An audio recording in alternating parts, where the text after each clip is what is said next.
ನಾಯಕತ್ವ ಬದಲಾವಣೆ ಅಧಿಕಾರ ಹಂಚಿಕೆ ಸೂತ್ರದಂತೆ ನನಗೆ ಸಿಎಂ ಸ್ಥಾನ ದಕ್ಕಲಿದೆ ಅನ್ನೋ ನಿರೀಕ್ಷೆಯಲ್ಲಿ ಡಿಕೆ ಶಿವಕುಮಾರ್ ಅವರಿದ್ದಾರೆ. ಹೀಗಾಗಿ ದೆಹಲಿಗೆ ಹೋಗ್ತಿದ್ದರಂತೆ ಮುಖ್ಯಮಂತ್ರಿಗಳಿಗೆ ಮೀಸಲಿಟ್ಟಿದ್ದಂತಹ ಹೊಸ ಕರ್ನಾಟಕ ಭವನದ ಸ್ವೀಟ್ ರೂಮ್ನಲ್ಲಿ ದರ್ಬಾರ್ ಆರಂಭಿಸಿದ್ದಾರೆ.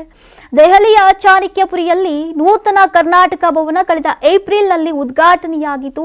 2 ವಿವಿಐಪಿ ರೂಮ್ಗಳಲ್ಲಿ ಒಂದನ್ನ ಮುಖ್ಯಮಂತ್ರಿಗಳಿಗಾಗಿಯೇ ಮೀಸಲಿಡಲಾಗಿದೆ.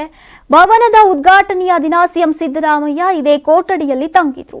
ಶೌಚಾಲಯ ಕಿರಿದಾಗಿರುವ ಕಾರಣ ಮತ್ತೆ ಸರಿಯಾಗಿ ನಿದ್ದೆ ಬಾರದ ಕಾರಣ ಆ ರೂಮ್ನಲ್ಲಿ ಉಳಿದುಕೊಳ್ಳೋದನ್ನ ನಿಲ್ಲಿಸಿದ್ರು. ಬದಲಾಗಿ ಹಳೆ ಕರ್ನಾಟಕದ ಭವನದಲ್ಲೇ ಉಳಿದುಕೊಳ್ತಿದ್ರು. ಈ ವಿಷಯ ತಿಳಿದ ಡಿಕೆ ಶಿವಕುಮಾರ್ ಸಿಎಂಗೆ ಮೀಸಲಿಟ್ಟಿದ್ದಂತಹ ಸ್ವೀಟ್ ರೂಮ್ನಲ್ಲಿ ಉಳಿದುಕೊಳ್ಳೋಕೆ ಶುರು ಮಾಡಿದ್ದಾರೆ. ಇತ್ತೀಚೆಗೆ ಪಕ್ಷದ ಕೆಲಸದ ನಿಮಿತ್ತ ದೆಹಲಿಗೆ ಹೋದಾಗ ಇದೇ ಸ್ವೀಟ್ ರೂಮ್ನಲ್ಲಿ ಉಳಿದುಕೊಳ್ತಿದ್ದಾರೆ.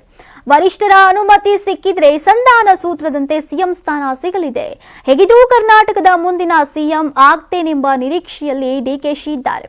ಹೀಗಾಗಿ ಸಿಎಂ ಆಗೋದಕ್ಕೂ ಮುನ್ನವೇ ಸಿಎಂಗೆ ಮೀಸಲಿಟ್ಟಿದ್ದಂತಹ ಸ್ವೀಟ್ ರೂಮ್ ಅನ್ನ ಬಳಸಿಕೊಳ್ಳೋದಕ್ಕೆ ಶುರು ಮಾಡಿದ್ದಾರೆ. ಡಿಕೆ ಶಿವಕುಮಾರ್ ಅವರ ಈ ಕನಸಿನ ಬಗ್ಗೆ ನಿಮ್ಮ ಅಭಿಪ್ರಾಯ ಏನು? ಕಾಮೆಂಟ್ ಮಾಡಿ ತಿಳಿಸಿ. ನಾನು 86 ಕೆಜಿ ಇದ್ದವಳು 71 ಕೆಜಿ ಬಂದಿದ್ದೀನಿ. ವಯಸ್ಸಾದ್ಮೇಲೆ ಸ್ಮಾರ್ಟ್ ಆಗಿ ಕಾಣ್ತೀರ ಅಂದ್ರೆ ಜಿನ್ನಿ. 126 ಕೆಜಿ ವೇಟ್ ಇದ್ದು ನಾವು ಈಗ 114 ಕೆಜಿ ಲೆಕ್ಕ ಬಂದಿದ್ದೀವಿ. ಯಾವುದೇ ಸೈಡ್ ಎಫೆಕ್ಟ್ ಆಗಿಲ್ಲ. 84ರಿಂದ 50 ಕೆಜಿ ಬಂದೆ. ಆಮೇಲೆ ಸಣ್ಣಗೆ ಫಿಟ್ ಆಗಿದ್ದೀನಿ. ಅದಕ್ಕೆ ನಾನು ಯೂಸ್ ಮಾಡ್ತಾ ಇರೋದು ಜೀನಿ ಸ್ಲಿಮ್. 84ರಿಂದ 50 ಕೆಜಿ ಬಂದೆ. ಆಮೇಲೆ ಸಣ್ಣಗೆ ಫಿಟ್ ಆಗಿದ್ದೀನಿ. ಅದಕ್ಕೆ ನಾನು ಯೂಸ್ ಮಾಡ್ತಾ ಇರೋದು ಜೀನಿ ಸ್ಲಿಮ್. ಸಣ್ಣ ಆಗಕ್ಕೆ ಜೀನಿ ಸ್ಲಿಮ್ ಯೂಸ್ ಮಾಡದೆ ಹೆಲ್ದಿನೂ ಅದೇ. ನೀವು ಸಣ್ಣ ಆಗ್ಬೇಕಾ, ಹೆಲ್ದಿ ಆಗ್ಬೇಕಾ? ಹಾಗಿದ್ರೆ ಜೀನಿ ಸ್ಲಿಮ್ ಯೂಸ್ ಮಾಡಿ. ಸಣ್ಣ ಆಗೋದಕ್ಕೆ ಯಾವುದೋ ಪ್ರಾಡಕ್ಟ್ ಹೇಳ್ತಾ ಇದ್ದಾಳೆ, ಏನಾದರೂ ಸೈಡ್ ಎಫೆಕ್ಟ್ಸ್ ಇದೆ ಅಂತ ಯೋಚನೆ ಮಾಡ್ತಾ ಇದ್ದೀರಾ? ಖಂಡಿತ ಇಲ್ಲ.